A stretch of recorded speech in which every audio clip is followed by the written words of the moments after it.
มันตลกยังแล้วว่าเขาตลกใช่ไหมโอ้เนี่ยเขาเนี่ยตลกแต่เจ้าเนี่ยอายเจ้าเนี่ยวิกชายวิกขัวอยู่พูดนะกัดฉันไปไหมพี่น้องไอ้บ้านี่ไปยุ่งนั่นใกล้ตะกูอะไรตะกูเราขอโทษขออนุญาตนะพี่น้องไอ้หัวกันดอกปานนั่นบ่เอ่ยปานนั่นบ่ยังอายอยู่ว่าชั่วโมงนี้นะบ่เคยเขาบ่เคยหยอกคือหยอกบ่คือเขาบ่มีใครหยอกคือเขาหยอกโดยกับหยอกนั่นมวนเนาะมวนนี่เนาะนางเนาะแต่ว่าไว้น่ะโอ้เว้าหยอกก็สิดอกเอ้ยเจ้าอย่าไปเครียดเฮาได้เอ้ยบ่เฮาบ่ได้เครียดบ่ได้เครียดเนาะโดยโอ้ฉันเครียดเฮาหมายความว่าตอนเดียวเอ้ยตอนเจ้าอันว่าซ้ำแต่งจริงนี่ผัวเจ้าซ้ำบ่เฮานี่กว่าอีกว่าวนมากันนะไปเด้อตอนเพิ่นมาจีบใหม่ๆเจ้าย่านเพิ่นอยู่บ่ผัวเจ้าย่านเพิ่นบ่มักหรือว่าย่านเพิ่นบ่เอา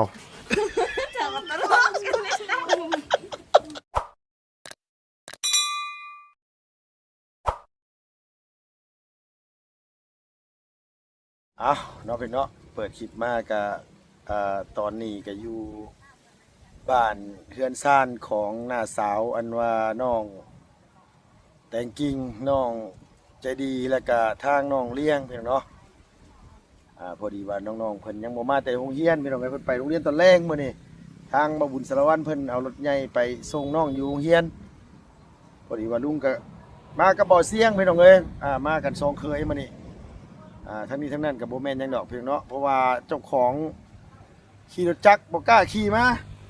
ใส่กางเกงขาสั้นใส่กางเกงกีฬาพี่น้องเอ้ยขอโทษขออภัยหลายๆคันว่าแต่งตัวบุสุภาพเด้อพี่น้องเด้อวันนี้เพราะว่ายังอยู่ผู้เดียวเนาะพี่น้องเนาะบ่ได้ซักเสื้อผ้าหน้าแพรให้ทางเอื้อยอารมณ์ดีเนาะพี่น้องไปปั่นให้แล้วบัดเราเฮ็ดเวียกเฮ็ดงานล้างถ้วยล้างบวงแล้วล่ะมันดึกพี่น้องเอ้ยแล้วซักให้เลิกแต่ลุงก็บ่ได้ไปเอาเนาะพี่น้องพอดีว่าบ่เสียงเพิ่นเข้าไปเยี่ยมมื้อเช้านี่เพิ่นซื้อกับข้าวไปกินอยู่เฮือนก็เลยเอาเสื้อผ้าหน้าแพรไปให้ก็หาแต่ตากบ่ทันได้แห้งซ้ำพี่น้องเนาะก็เลยขอโทษขออภัยพี่น้องหลายๆคันว่าบ่สุภาพก็มันมีแต่ซ้ำนี่ก็ใส่ซ้ำนี่เด้อเนาะพี่น้องเนาะเฮาบ่ได้ไปเข้าล่าเข้าการไปซังดอกได้ก็ตามแต่ล่ะพี่น้องเอ้ยเฮ็ดได้มันขมั่งมาแหละสิหาซื้อชุดใหม่ก็บ่มีส่งบ่มีส่งกันว่าขายาวกันมีส่งขายาวกับซื้อบ่ได้ดอกมันแพงโพดเงินในกระเป๋าเหลืออยู่ 200,000 กีบมันคือสิซื้อได้เนาะพี่น้องเนาะโดยใส่แบบนี้มาเพิ่นก็สิบ่ว่าหยังล่ะว่าพี่น้องเนาะโดยแต่นักกีฬาเตะบาสเพิ่นก็ยังใส่ส่งกีฬาขาสั้นลงไปเขาเจ้าก็ยังลงไปเบิ่งเป็นหมื่นเป็นแสนคนอันนี้คือกันแหละเนาะพี่น้องเนาะโดยมาเบิ่งนี่เด้อพี่น้องเด้อได้หลายเด้อจัก 4-5 หมื่นวิวพี่น้องเอ้ยโดยไปมีแต่ว่าสิเข้าไปหาทั้งน้าสาวเพิ่นนั่นแหละไปโอ้ไปล้มผู้บ่าวขอเพชรมาแตกตึมๆอยู่เมื่อวานนี่ก็ได้เพิ่นมาบ่มีแฟนถ้าผู้ใดอยากได้เฟซได้ไลน์ให้บ่น้องให้ว่าซั่นว่ามื้อนี้สิถามเพิ่นอีกว่าเพิ่นสิให้บ่เนาะพี่น้องเนาะโดยไปพี่น้องเอ้ยเนาะอันว่าทางลุงสิมาถามเพิ่นผู้บ่าวแชทมาเต็มเลยขอเฟซอีลาอย่างนะกองเงินบ่กองเงินหรือกองคำกองมีกองมีโอ้เนาะโดยเอาสบายดีเด้อแม่น้องจริงๆโดยทั้งนั้นได้สบายดีเด้อโดยอันนั้นเนี่ยน้องไพ่บ่เอื้อยไพ่อันว่าอ้ายเจ้าน่ะไปเอาแล้วเจ้าน่ะเป็นน้องเราอีกเจ้านี่เป็นคนติดกับผู้นี้บ่บอกว่าเป็นผู้นี้เป็นน้องโอ้โดยเอาสบายดีเด้อนางเด้อโดยเอาขนมซื้อมาฝากว่าสิซื้อกุ้งมาฝากอยู่แต่มันบ่มีบ่แม่นกุ้งบ่มีได้เงินลุงนี่บ่มีกุ้งน่ะมีกุ้งน่ะบ่หยอกเด้อว่าตัวอยู่เบิ่งฉันกว่าเนาะใส่เกงกระสั่นมาบ่แม่นอย่างนี้บ่มีคนสั่งเกงให้ก็เลยบ่มีส่งใส่ก็เลยถือมากำลังสิไปใส่น่ะไปล้างห้อยอ๋อหอยจูบโอ้อยู่บ้านตัวเอิ้นหยังกอลูนี่คือหอยอันถ้าเอิ้นแบบเอิ้นสุดเลยแบบหอยจูบสินะมันมีหอยหลายอย่างเด้อันนี้ก็เอิ้นกอลู แบบหอยยาวนั่นเขาเอิ้นว่า เอิ้นว่าหยัง ก้อนละสิคือใคร ตัวว่าไง กลับตัว เกาะตัววังเด้อสบายดีเด้อแม่เด้อแม่น้องอันว่าจะดีพี่น้องเอ้ยน้องๆยังบ่มาแต่โรงเรียนซ้ำโอ้ใส่ไปพาไปเบิ่งดูไปล้างแบบใด ยังพออาบน้ำอยู่ อ๋อพ่อเพิ่นอาบน้ำอยู่หั่นอยู่ถ้าพ่อแล้วอันอาบน้ำแล้วก่อน หายแล้วแล้วอาบน้ำกัน ไผไปหานี่ ไปซ้อมเมื่อกี้นี่ยังไม่ได้ไปล้าง โอ้ยมันคือสะท้อนในทางนี้พี่น้องเอ้ยมาหันมาทางนี้ก่อนแดดก็สิยอมนะพี่น้องคันใกล้ผู้สาวนี่นะเนาะเอาผู้บ่าวเซตมาถามหลายได้ว่าน้องสิเอาเพชรให้เพิ่นอีหลีบ่ว่าสิได้คันขอเพชรนะ ก็หยอกพี่น้องเอ้ยพี่น้องเนาะผู้ใดอยากได้เด้อพี่น้องเด้อย่างน้อยๆนี่ต้องฝากเงินมาก่อนพี่น้องเอ้ยให้ลูกมามอบให้น้องเพิ่นก่อนเดี๋ยวจะเอาเพชรให้ เอาผู้บ่าวอยากจีบผู้สาวมันก็ต้องลงทุนหน่อยนึงนะเฮ้ยกินบ่แกะให้หลานอยู่นะแกะหลานอยู่เพิ่นเอา จ้าได้ไก่เนี่ย ปอกเอาไปสิ เอาเพิ่นอยากได้หลายอัน แม่เอาไปสิค่ะ จ้าได้ นั่นหับอ่ะ เอาบ่แบ่งกันบ่น่ะเอาเพิ่นสิไปแบ่งบ่ไก่เด้อ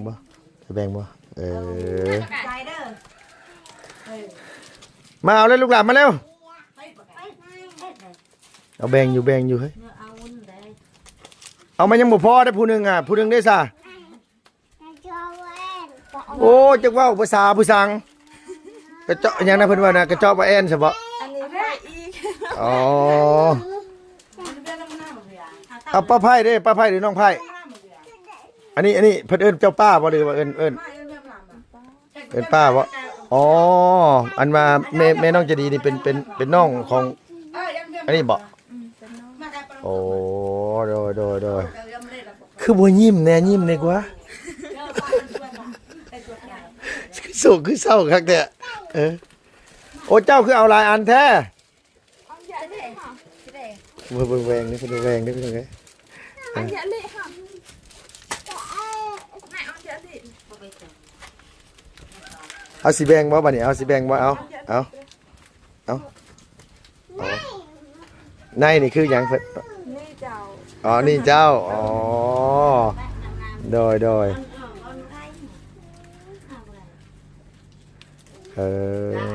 ไปสอนอยู่ไสนะไกลบ่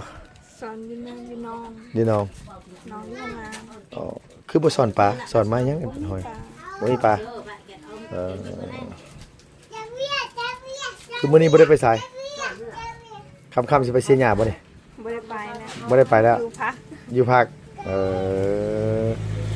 คือจักมื้อนางไปเสียทีนึงล่ะ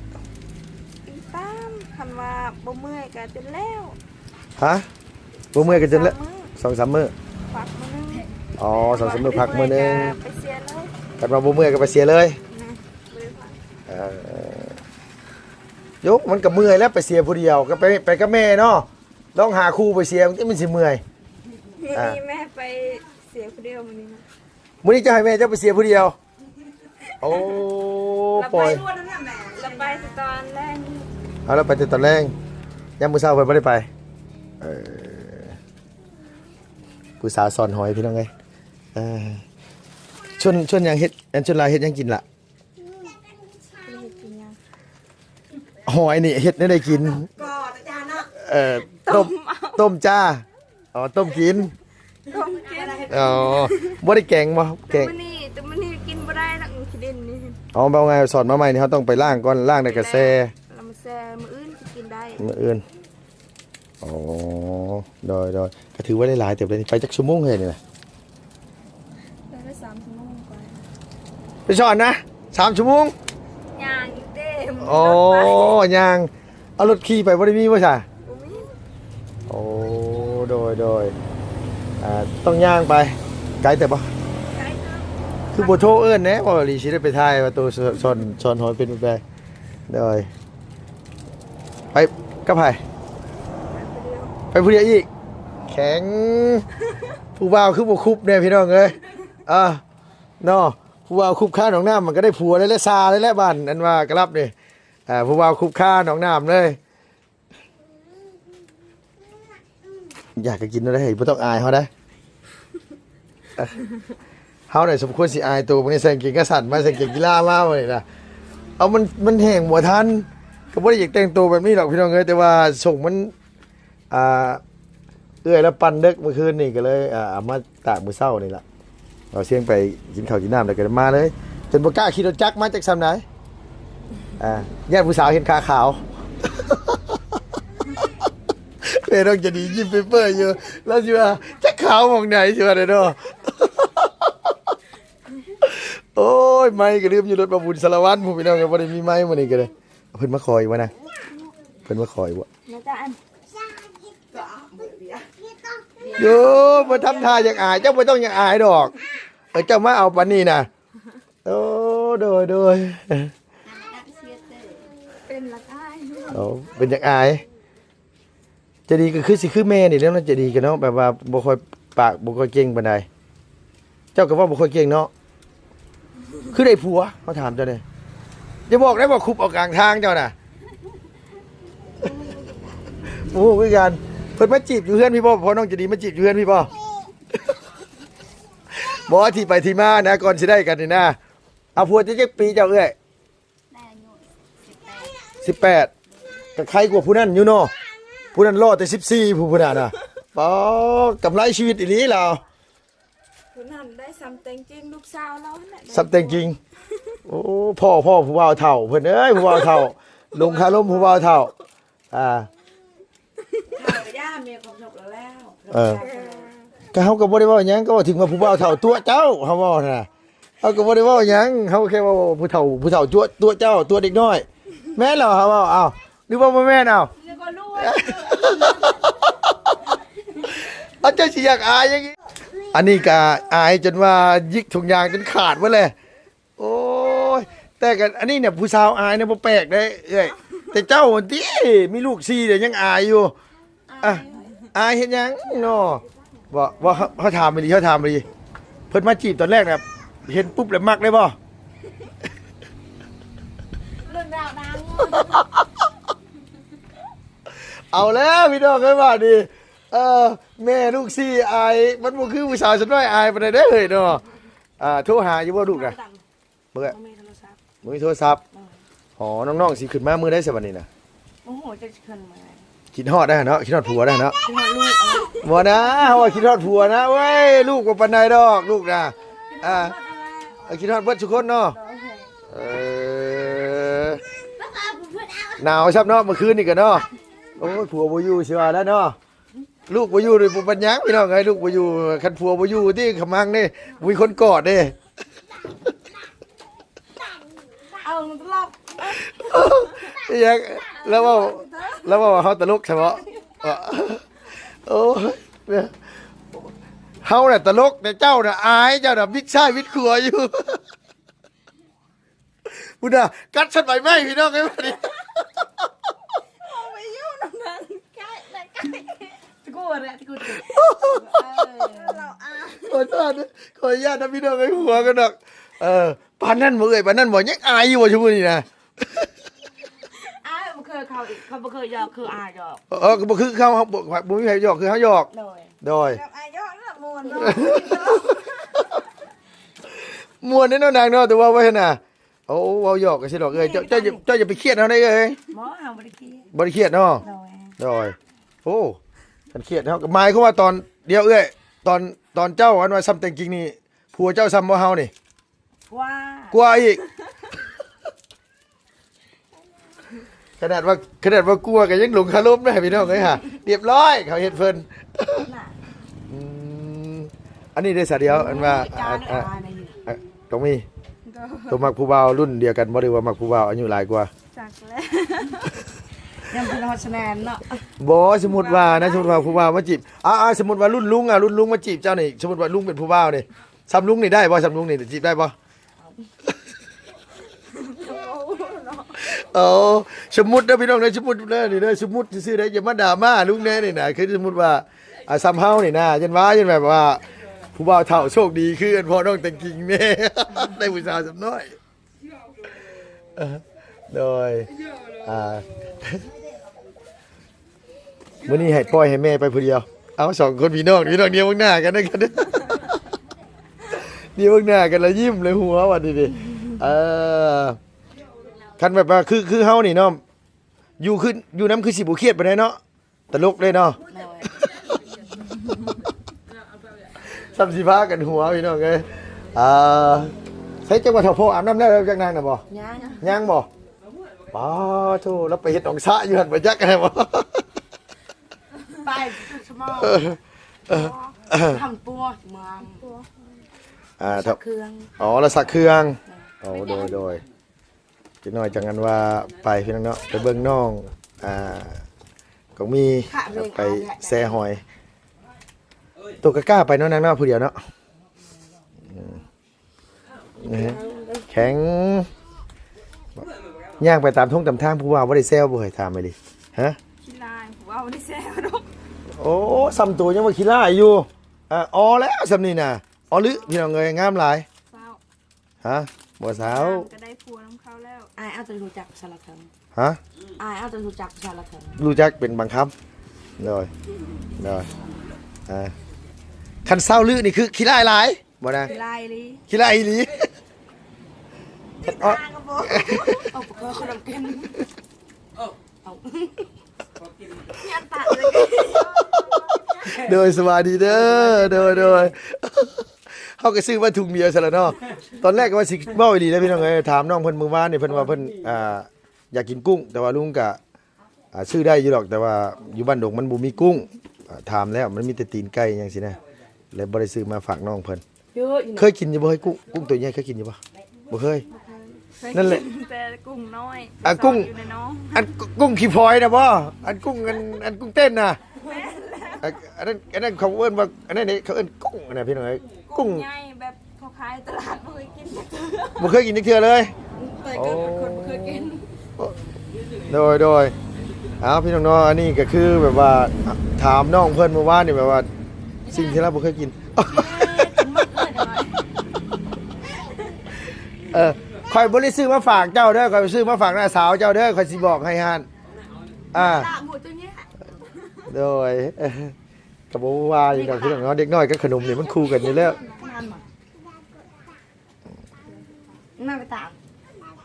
บ่เอ้ยบ่วนมากันนำไปเด้อตอนเพิ่นมาจีบใหม่ๆเจ้าย่านเพิ่นอยู่บ่กลัวเจ้าย าน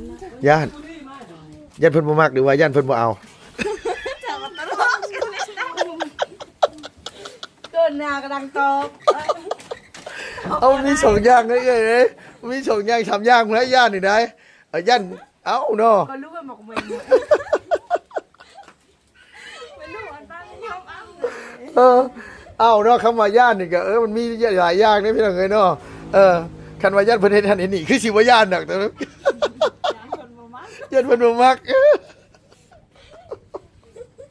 โดยเอาขออนุญาตถามอันว่าทั้งอันครอบครัวเก่าเพิ่นมีลูกจักคนขออนุญาตถาม 6 คนอ๋อ ผู้ชายมดผู้หญิงคนนึง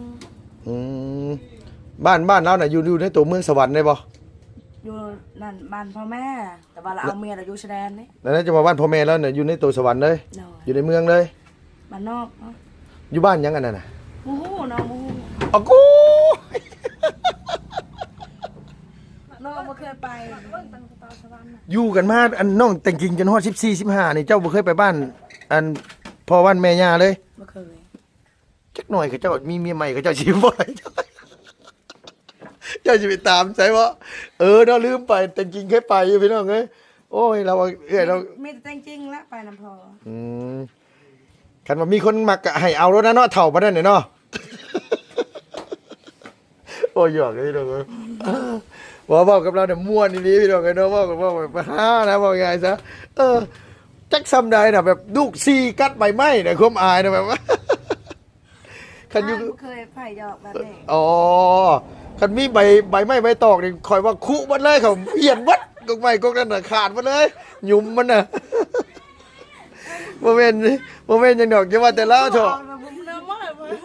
อย่าว่าแต่ลาวเถอะแต่กองมีก็ยังถุงกันว่าฮ้อนขนมนี่จนมุนหมดพี่น้องเอ้ยดึงซ้ายดึงขวาดึงหน้าดึงดังอยู่โอ้ยดอก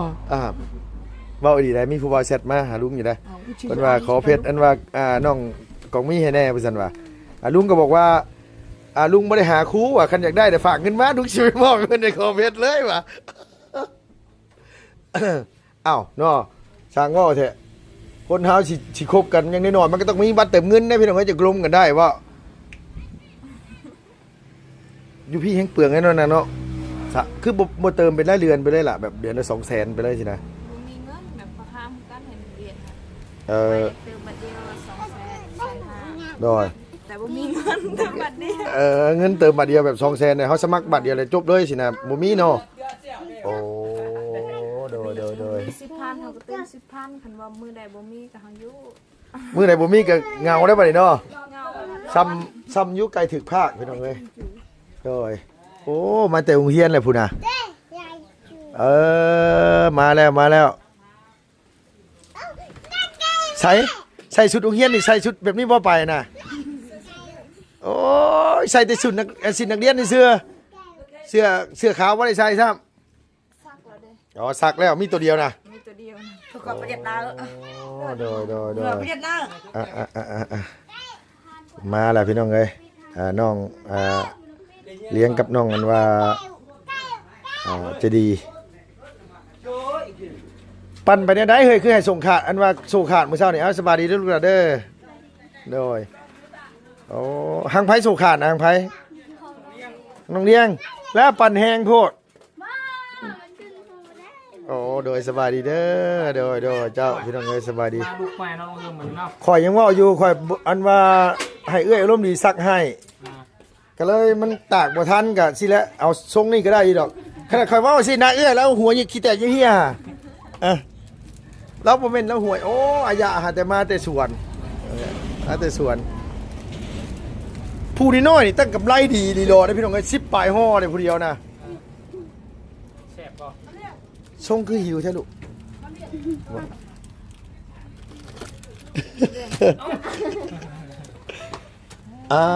บ่ได้เห็นได้นี่พวนปวกนี่เกิดอยู่นี่เลยบ่นี่ล่ะมาดังบ่ก็มีพวนปวกนี่มันขึ้นสิเลยบ่นี่น่ะเอาคือปลูกขุดออก พูดแล้วจักเอามาไปออก ขุดแล้วมันเกิดใหม่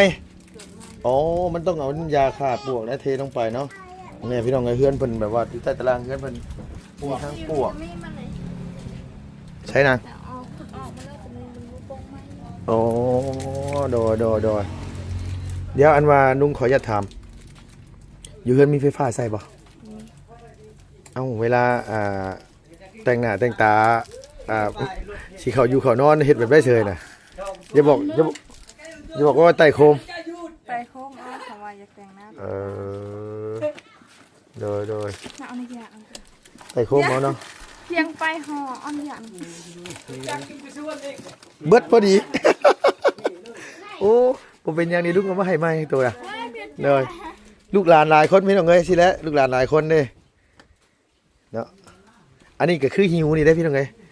กินแล้วบ่ข้าวเที่ยงจังไปโรงเรียนน่ะกินแล้วจังไปอ๋อโดย เมื่อตอนเที่ยงกินแต่ข้าวแต่เช้าแหละกินข้าวเที่ยงเลย กินข้าวเที่ยงเลย แต่เช้ายังเพิ่นกินก็เลยแบบว่ากินข้าวเที่ยงเลย มันขาดอยู่ใช้อันโซรถไม่ใช่ ครับลุงเพื่อน อ๋อซ่อมแล้วบุญซ่อมให้แล้วเลยซ่อมได้ยังซ่อมบ่ได้ซ้ำ ทานเขาอัดมาแล้ว ขอห้านเขาจะปิดไปเลยก็เลยอันว่าเอามาคืนอ๋อโดยพี่น้องเอ้ยโอ้กินคือแซ่บนี่เนาะโอ้จักสิลุงซื้อมาให้จัก2ห่อเด้บอกบ่ได้คิดว่าอันนี้สิซื้อมาฝากผู้นั้นน่ะมาแล้วผู้นั้นบ่ได้กินแต่คำซ้ำบัดนี้เดี๋ยวโอ้อดเลยค่าแต่หัวบ่แม่นจังได๋ลุงเว้าเดี๋ยวเพิ่นค่าแต่หัวอยู่หัวสะอีกอยู่ มานั่งเดี๋ยวลุงขอจะถามยามเมื่อคืนผู้บ่าวมาเล่นอยู่วันน่ะสาวเจ้าบ่มีไผมาเล่นเลย โดย อยู่ไปโดนมันสิเฒ่าไอ้นางเด้อไอ้สิบอกตัวฮะ บ้านไม่จี ให้ผู้บ่าวมาจีบเนาะโดยให้ผู้บ่าวมาจีบจังได๋มันบ่ได้ไปใส่ใช่ผู้บ่าวมาจีบ ดูโทรศัพท์อันนี้ อ๋อ FC จิ๊บ ให้ FC จีบบ่ให้จีบอยู่บ่ให้จีบอยู่บ่ ให้จิ๊บ เพิ่นคอมเมนต์มาเต็มอยู่นะฮะลุงเพิ่นขออันว่า Facebook อีหล่าเพิ่นนี่ลุงบอกว่าโอ้ยลุงบ่กล้าขอให้ดอกว่าโดยเพราะว่าหยังพี่น้องเนาะ เฮาก็จักสิว่าได้ใดหันนะให้บ่นางเอาให้บ่คันว่าขอฟัวขอเอารถดาวเห็นลานก็ได้โดยโอเคซะเนาะมีแต่ว่าลุงไปเอาขนมมาให้ก่อนจังหน่อยพ่อกันเด้อสบายดีเด้อๆเด้อสบายดีไม่อยากว่าสบายดีตั้งเดียวข้างหน้าสาวเจ้าโอ้มีพิรุธได้ชุดเจ้านี่ได้เนาะโดยผู้อายะหาแต่มาแต่สวนโอ้ยสบายดีเด้อยาเด้อคือสิแซ่บบ่เนาะอายะเนาะเจ้ากินกันเนาะเป็นแต่แซ่บแห้งแซ่บบ่ โดย แซ่บแห้งโอ้โดยพี่น้องเอ้ยอีหลาเพิ่นแบ่งให้ลูกให้หลานแบ่งให้แม่ตัวเองบ่ได้กินจักก้อนนั่นน่ะโอ้อย่าให้เด้อบ่ให้ดอกเนาะให้แล้วอายผู้บ่าวให้อยากกินขนมฮะโดยเอาเนาะพี่น้องสำหรับคลิปนี้ก็พอดีว่าลุงแวะเวียนอันมาเยี่ยมมายามทางครอบครัวของน้องจะดีแล้วก็น้องเลี้ยงมาพ่อน้าสาวเพิ่นพอดีเมื่อกี้เพิ่นมาแต่ซ่อนหอยยังบ่ทันได้ไปล้างซ้ำไปซั่นถ้าพ่อเพิ่นไปซักเสื้อผ้าเอาเราพี่น้องฝากพี่ฝากน้องฝาก